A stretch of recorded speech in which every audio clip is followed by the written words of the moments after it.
You know how sometimes you're reading an ancient text and you hit a rule that just seems, well, kind of weird? Today, we're diving headfirst into one of those. It's a command about what men should or shouldn't wear on their heads. Now, it sounds like a minor fashion tip, but trust me, it's actually the key to a massive idea about glory, identity, and worship. Okay, let's get into it.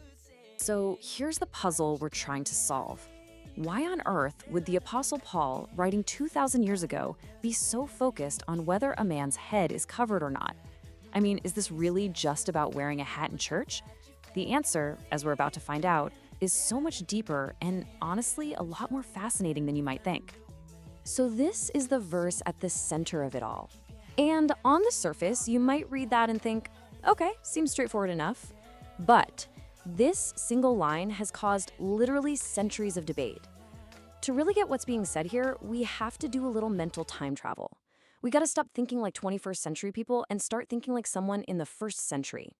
Right, our first big clue in cracking this case is hiding in the language itself. See, to solve this mystery, we can't just take the words at face value. That's the trap. We need to understand what they symbolized to the people who first read them.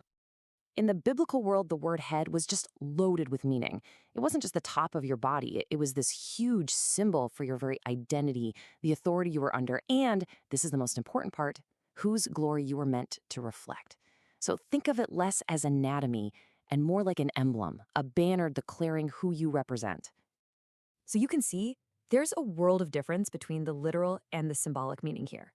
Literally, covering your head is just putting on a hat. But symbolically, whoa, it means hiding the true glory you're supposed to be reflecting and covering it up with some kind of rival, man made honor. Understanding that difference, that's the whole key. Okay, so if it's symbolic, what exactly did it symbolize? Well, to figure that out, we have to step into the culture of the first century Roman Empire. We have to ask, what did coverings actually mean to the people Paul was writing to? So in Greco-Roman society, covering your head was a huge public statement. This was not about staying warm or keeping the sun off your face. It was an act. For instance, when a Roman priest was making a sacrifice, he would pull his toga up over his head, signaling to everyone, I am now acting as the high priest, the go-between for us and the gods. And these kinds of coverings were absolutely everywhere. You had laurel wreaths for the victorious athletes, right? Garlands for celebrated politicians, crowns for kings. All of them were these powerful public symbols of human glory, human victory, and human power. They were all different ways of shouting, look at what I have achieved. So here is the absolute crucial point. For a Christian to adopt one of these symbols in worship, well, that was basically importing idolatry right into the meeting. It meant you were taking a symbol of human fame or even pagan ritual and placing it over the image of God you were meant to display. You were choosing to exalt man's glory over the Creator's.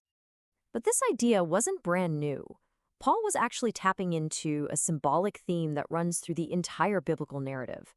This isn't just about Roman culture, it's about a much, much older story. And when you start looking back through the scriptures, a clear pattern just jumps out. You've got Moses veiling his face because the glory he was reflecting was already fading. The prophet Isaiah warns against the proud crown of human arrogance. Ezekiel is told by God to remove the turban, take off the crown, to strip away all those false honors. The theme is so consistent. These coverings often represent barriers, human pride, or a temporary glory that has to be removed. This entire theme, this whole big story, reaches its incredible climax in the very last book of the Bible, in Revelation. And it's here that we see the ultimate response to glory and honor. In this just amazing scene, you have these elders who have been given crowns of honor, but they do something completely unexpected. They don't wear them proudly. No, they take them off their heads and they cast them down before the throne of God. It's this powerful, symbolic act of acknowledging that every single bit of honor they have actually comes from God and it belongs to God. And that is the great reversal. The ultimate act of worship isn't receiving a crown, it's giving it back. True honor isn't found in covering our heads with symbols of our own achievement.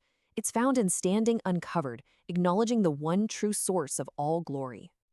Okay, so with all of this context, the symbolic language, the cultural rituals, the whole overarching biblical story, we can finally go back to that original verse and see it with totally new eyes. And just like that, the mystery is solved. The covering that Paul is warning men against isn't a piece of cloth. It is the act of covering up the divine image you carry. It's hiding God's glory behind the counterfeit crowns of worldly fame, status, and human achievement. So it all comes down to this choice. The covered head represents idolatry, hiding behind worldly honor. But the uncovered head, that represents freedom, standing openly to reflect God's true glory. It's all about what or who gets the ultimate credit. And this is the beautiful goal of it all. Paul says elsewhere that we all, with unveiled faces, get to reflect the Lord's glory. So the point isn't just to take off the false crowns.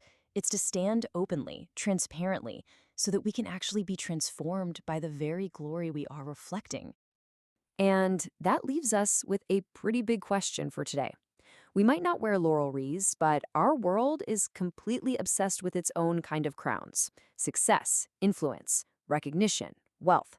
So, what are the crowns that we're tempted to wear that might just be covering up the true image we were made to reflect?